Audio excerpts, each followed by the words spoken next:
The last thing that I told a hater, baby, thank you for the motivation. Love, man, I'm really trying to motivate you. Celebrate when you know you made it. Don't worry, it ain't overrated. I'm just trying to get you motivated. Simply lemonade, bottle full of mixed liquor. Y'all get on my nerves like a kid's sister. Do a couple deals, they wanna get with you.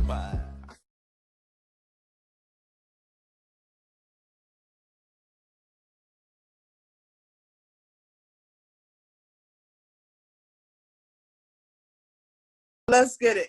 How y'all doing? This is Coach D from Code31, Interviews on Demand. This is a special edition all about Marc Ellison, my brother. He had an impact on so many in life and after he passed that I decided that I wanted to do a documentary and a book about my brother's life. So I have a special guest today. His name is Javon Mack. He is also my big bro. He's been there for me since Marc passed.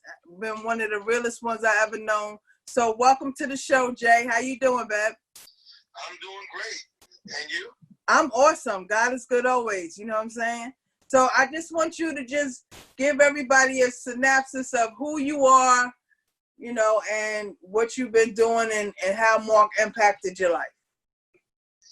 Oh, well, where do I begin? We've known each other for like 30-something years. We dealt with music.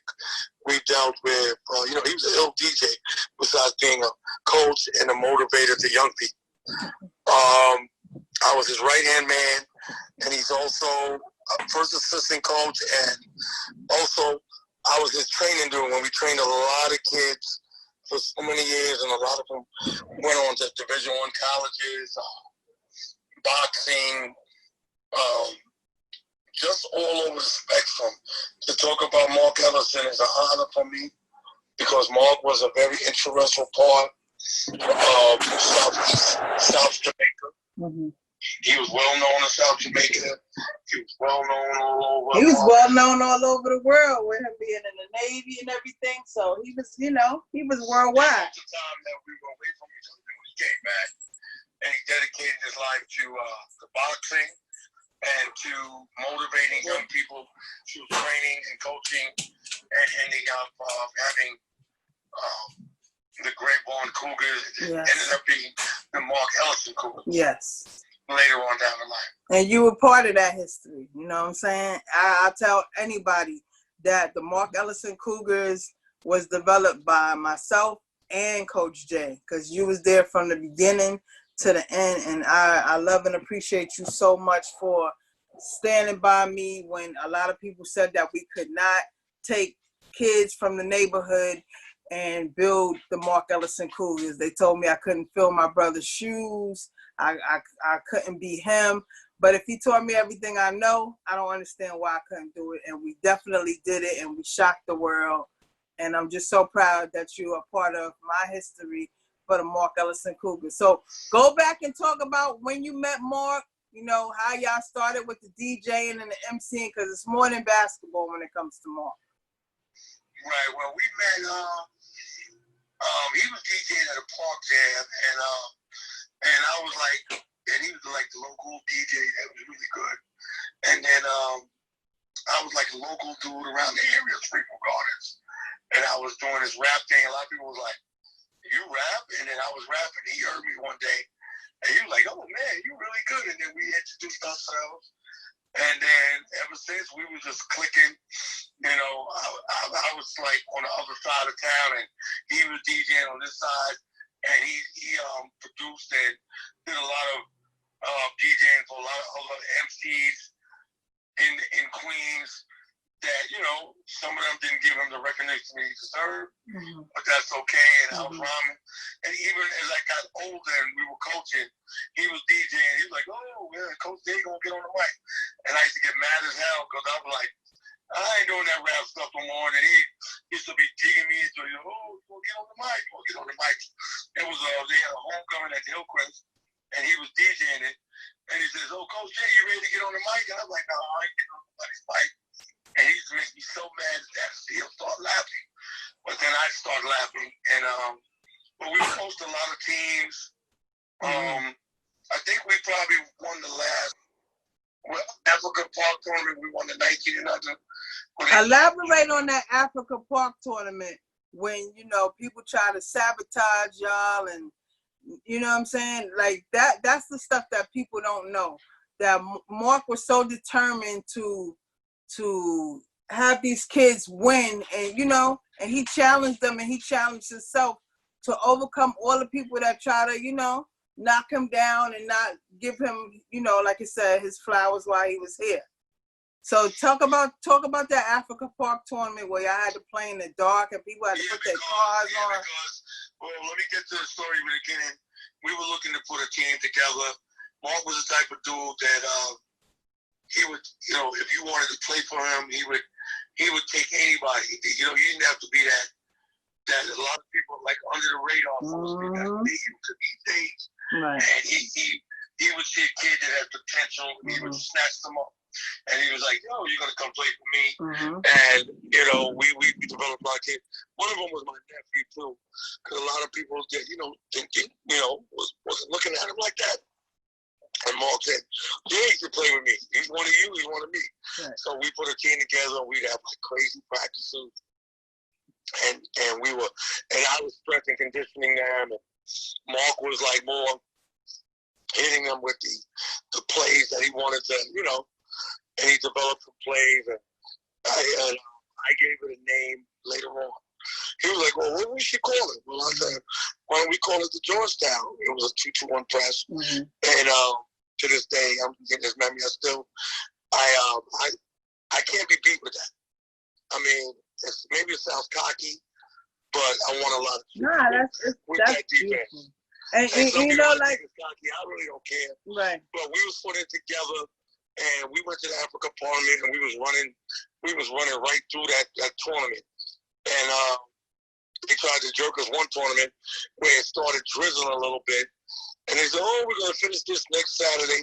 But really was they wanted to postpone it because they wanted a certain player that I'm not going to name to be able to make the game because they wanted to, you know, stack the deck a little bit. They went and got in. We didn't care. So we played it the next week, and we took them apart at the buzzer. It went to overtime. We won in overtime by 2. And that was the semifinals that sent us to the championship game. So the championship game was supposed to be at 2 o'clock, and they kept pushing it back to 3 o'clock. And they kept telling us 4 o'clock. And we finally started playing the game around 4:30, maybe 5 o'clock. My sister, my family was there. Park was packed. And we were going against a local team from Rochester. And the guy that ran the tournament, Africa Park, it was his team. So we were playing, and, you know, it was a close game in the first quarter, whatever the case may be. And then it got to halftime, and he was like, "Oh, I think we should postpone this game." And Marc was so determined. He was like, "Hell no. We're going to finish this game right now." So Marc came up with the idea and told some of the parents, "Pull your car into the park area and turn on your lights." So we played the second half in the dark. And we went at them. And, you know, we blew them out. Matter of fact, we had 2 young men. They both had 40 points. And they both was co-MVPs of the tournament. And my nephew had one of the best games of his life. He had like 25 points or something like that. And then the other 2 kids was Darnell and Alex. They had 40-something points. And we had but it was a team effort. Right. And it was like my first, like, AAU championship with Marc.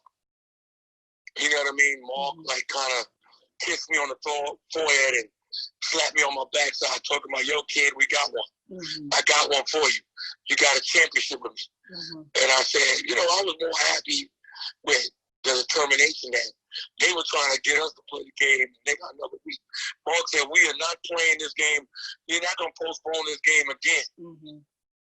It was so much sabotage going on. We win the championship. See, what happened was, and then we won the championship, and there was no trophies. We had to come back. Our kids had to come back the next weekend because they had a plan. They didn't think we were going to win the championship, so there was no trophies there on the table. So they had the trophy somewhere in one of those community center buildings, and he says, "Oh, well, you have to come back during the week." Well, I said, "That's fine. We could come back." And I remember I was with the clothing line, and I gave the two young men 2 jackets as co-MVPs, for our team. Because I had those shirts as gifts anyway. Whoever would have been MVP would have got one. So I had to go back in the car and get a second one because I didn't know we had 2 co-MVPs and both of them had like 40 points each. Right. And we ended up the next Saturday getting trophies. Them trophies was taller than me and a lot of our players. But Marc made sure that, those kids got their trophies. The ones that could show up on next Saturday, they was able to take their trophies home. And my nephew's trophy was so big, my sister had to stick the trophy out the back window of the car just to drive home slowly. Because the trophy is about 6 feet, over 6 feet tall. And just let them know, like you said, like Marc never turned no kids down. You know what I'm saying? You didn't have to be LeBron or Kobe. He would take kids that nobody wanted and make them not only into better people, but better athletes. And then he had a quote. I don't know if you remember this, but he would say, and then here come these coaches like Christopher Columbus discovered America after he made the kids, Yeah, I remember. You know what I'm saying? And I used to watch that, and I used to get frustrated. Like, yo, nobody wanted you before my brother took a chance on you. And when he made you good, like you would just leave. And you know what my brother would always say? They're just making room for the next kid that I gotta train. And I always remembered that. And that's the blueprint that I use. Like, I don't worry. We make these kids into better people, better student athletes. And then if they leave, they leave. They just making room for the next person. But you notice they always come back. They always come back though, because there are no other coaches that's gonna treat them the way our program treated them. So it is what it is. Yeah, because we definitely did that. And Marc was like a mentor, but he would scare the fear of God into them because he was a correction officer and stuff like that, and he'd be making sure that these kids were dressing properly. One of his pet peeves was you could not wear a do-rag on your head without a hat, and he would always tell the story, the reason why he wanted them to wear a hat, and these kids always followed through. If they knew they was wearing a do-rag, they had to have some kind of fitting on the hat. And we always had the circle, and we always. But why did they have to wear the hat on top of the do-rag and keep their pants up? Because he said what? They fit the description of every black male that these police officers out I here. can go into more depth into that. The story goes that there was a young man that was coming from the lobby, and he had a do-rag. He had a white do-rag on his head. And he was dressed, like a kid usually dressed. But he was a very studious student. He was never a criminal or like that. And he was one of the basketball kids. And the police mistaken him for somebody else. And they hit the kid. And they got him bloody, and he had to go to the hospital. And what happened was when they found out, because they said the kid, description was black, young male, red do-rag, blue shirt, blue pants, white sneakers. This kid had on a white do-rag, white polo, and white sneakers. They got all the colors wrong, and the kid was 3-4 inches taller than the kid they were looking for. The kid had a short haircut. This kid had a little bit of hair that they were looking for originally. But it's the fact that the kid was saying it's not me, and the police didn't respect that at all. And that's why, ever since then, Marc tells that story to any of the new kids. I do not want to see you wearing a do-rag without a fitted. And what about the N-word? And the N-word was a no-no. If you got caught saying the N-word in our circle or in our practice or anywhere at Marc heard you, that was automatic 4 to 5 laps around Baisley Park. No questions asked. A couple of kids, he used to take the toughest of the toughest. And, you know, they might want to be mad and, oh, I'm not coming back. Mark was the type of person that didn't take no for an answer. Right. He said, you can leave, but you'll always come back. And he developed a lot of young men, and he saved a lot of young men's lives. Yes, he did. They could have, and he was telling them, yo, look, I'm going to be hard on you. And he tell the parents, you want me to be hard on them? Or do you want the cops to be hard on them? Which one do you prefer? And Mark saved a lot of kids' lives. Yes, he did. And then he passed on. And I didn't even realize, and his sister, Dawn didn't realize, at his memorial funeral, when they said,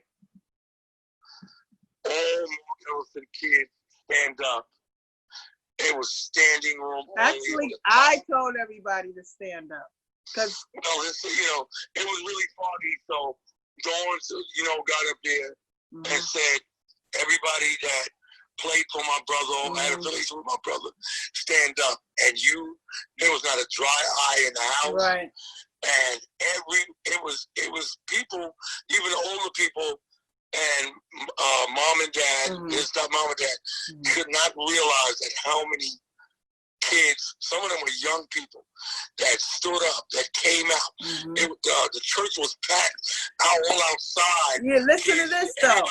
That church held 800 people. When I tell you over 1,200 people came out, I'm thinking, is Michael Jackson here? Like, even with everything that was done so swiftly in that 1 week, all those people came out, and that made me realize that, like, really, Mark, like, really had a huge impact, more than I could ever know, on everybody in the world. You know what I mean? They were so devastated. Yes. Because they could not believe. Yes. That he was taken for them in such a short period of time. Right. And that's why I'm doing this documentary and this book and everything, so people like yourself and Thomas, who I interviewed the other day, everybody can know there's different people and different impacts that Mark made on everybody. I have my own impact that he made on me as his baby sister, but just hearing you talk and Thomas talk, it just warms my heart, you know, to see the impact that he had on everybody. He made me feel like it was a couple times that I want to stop coaching, and I would always think about what he would say, and he would not be happy about that. He would be always keep pushing these kids. So I ended up coaching on the high school level, junior high, high school, college. I was very successful, and I ended up recruiting, and I was the type of person now that I'm training, that I will never, if a kid wants to be trained, I'll never turn them. If they have the desire for this game, I will train them. I'm not going to take no nonsense. Ain't going to be no fooling around. If you have a passion for this game of basketball, I will take my time out and to develop and train. And I train a lot of kids, too many to name in this one interview. And some of them, and you know, mostly I train a lot of girls now. And I have a couple of girl pro players that's playing overseas. And I'm internationally recruiting. I got 4 girls that I'm looking at in Africa. These girls are something else. If I could get them over here, woo-wee. So if there was one last thing that you would want to say, like that Mark left, you know, that impacted you, and that you know, implement today, you know, 11 years later, what would you leave with the audience that Mark made an impact on you and you still use to this day? What I got out of it from Mark Ellison was his humor, his sense of strength. He was a very strong person. He didn't take no guff from nobody. But he was a funny person too. A lot of people seen the tough side. Some people never seen the jokey jokes. And there's a lot of things that people didn't know, that every birthday he would let the kids jump him. And for an hour or two, and then he would look over at me and smile and says, Coach J, now and then he would start flipping all these kids all over the park. But you know, he wasn't trying to hurt them or nothing like that. And what leaves in my memory, that hurts me the most, but it rewards me that I knew him. His memory of his strength and his knowledgeability of the game that he loved so much, and how hard he pushed kids to develop not just as basketball players, but how to love as human beings in this world. And that's what I'm going to miss most about it. So that's and that's what motivates me to keep going and doing what I do and to be successful. So before you go, like I have, or even on my other platform, I want you to say your name and say, it's Code31. This is Coach J Mack, and it's Code31. And just let them know what you're doing now and where they can reach you on social media. Well, I'm doing a lot of training, so I have 2 different social media platforms. Okay. My training page on IG is Mack Wolf / The System. Okay. And then I have my styling page is Mack Wolf Styles. Okay. And I style, I promote and market people. And I also have a 3rd page, is Mack World 29. That's where I develop and I promote up-and-coming artists, fashion designers, whoever's into the entertainment field, and we promote them, and we're looking for models that we can develop and get them into, that's interested in the modeling world. We help them get them. You know what I mean? So y'all can reach me at that one, at Mack, MackWorld 29, Instagram. Drop me a direct message to let me know how you feel. And if you're interested in my services or things that I help, just hit me up and with the contact information and your name, and I'll get back to you. Well, Jay, we thank you so much for being on Interviews on Demand by Coach D and Code31. You know I love you, bro. And I want to also let people know that you did my first photo shoot for Empty Pockets Apparel. So if you're looking for somebody that can coordinate your photo shoot, he's very good at that as well. So styling, we got a whole team. Photographers, makeup artists. I'm a stylist. We got connects with modeling agencies, magazines. I'm a VP of a magazine actually called So Sexy Magazine. Look out for that coming out in July and August.